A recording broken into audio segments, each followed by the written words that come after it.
The newsday continues here on One News Now. I'm Diego Castro, bringing you the biggest headlines from around the world. 3 Russian academics face, quote, very serious accusations of treason over their work on hypersonic missile technology. This dates back to 2012 when 2 of the 3 scientists presented the results of an experiment on a hypersonic missile design at a seminar in France. In 2016, all 3 were among authors of a book on hypersonic technology. An open letter from their colleagues at the Theoretical and Applied Mechanics Institute said the materials that the scientists had presented had been checked repeatedly to ensure they did not include restricted information. However, cases show that, quote, any article or report can lead to accusations of high treason. The treason investigation launched by Kremlin authorities has spread alarm through Russia's scientific community. This, as scientists now say, they no longer understand how to do their jobs, with bright students refusing to work with them and young employees leaving science. Fires in the Canadian province of Alberta has scorched approximately 616,000 hectares, 95,000 more since Sunday. Satellite animations from researchers showed smoke plumes drifting from Alberta into the northern United States.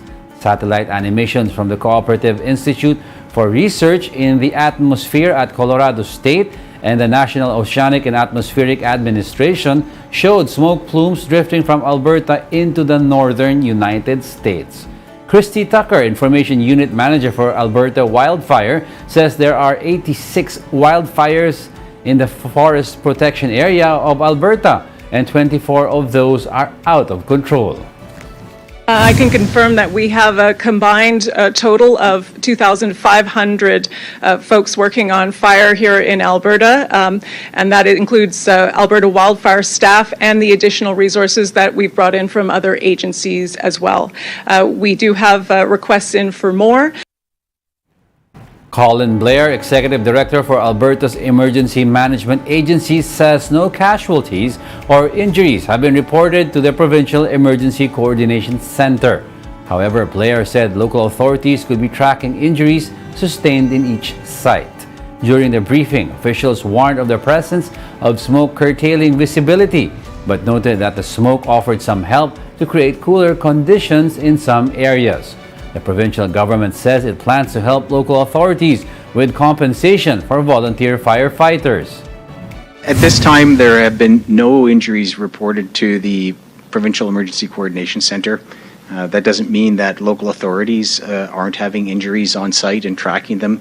I guess the good thing is that we haven't had a fatality to this point in time. Smoke is affecting the air quality and visibility throughout Alberta. A special air quality statement has been issued for the entire province. In areas of extreme smoke, people should consider staying inside as much as possible. U.S. President Joe Biden departs for Japan ahead of the G7 summit. The 3-day summit, which starts on Friday, is expected to touch on China's aggression over the Taiwan Strait.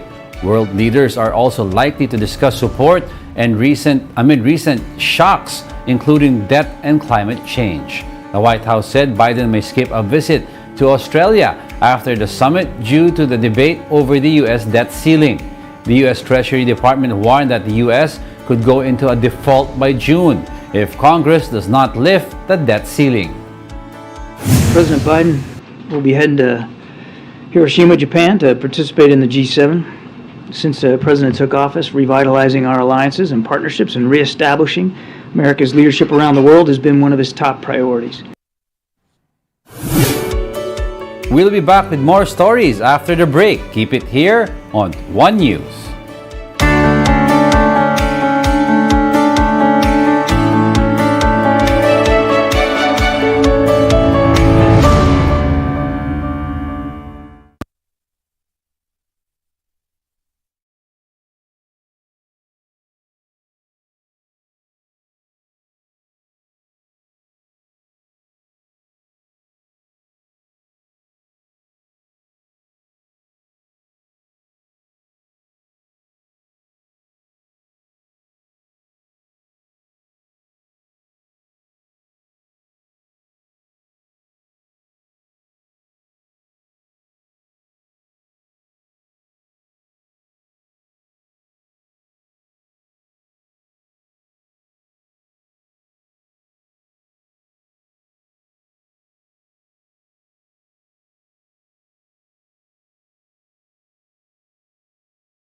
You're still watching One News Now World. I'm Diego Castro.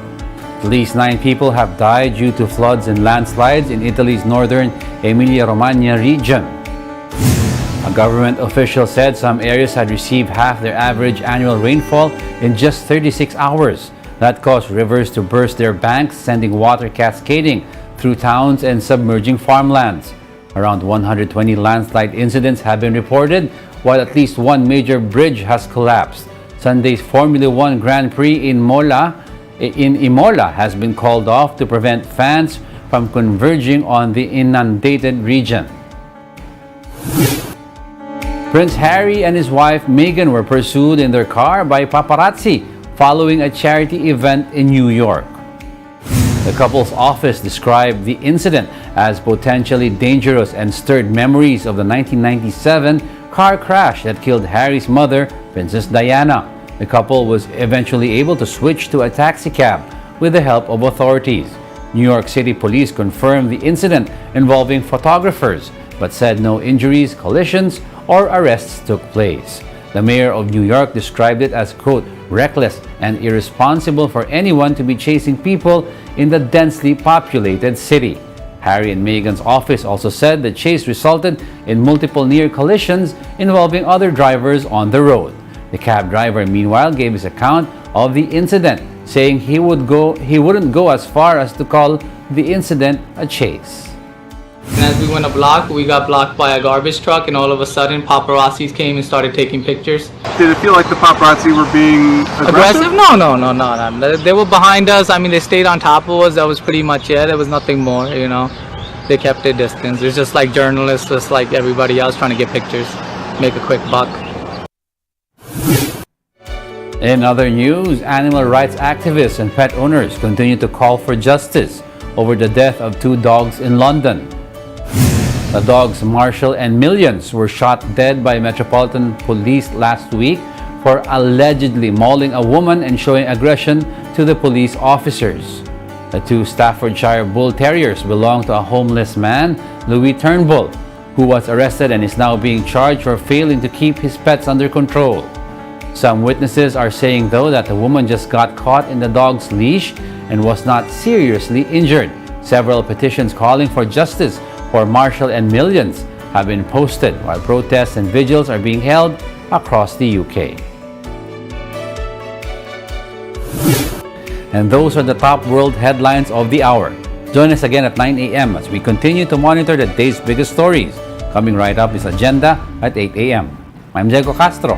We are One News. All sides, all the time.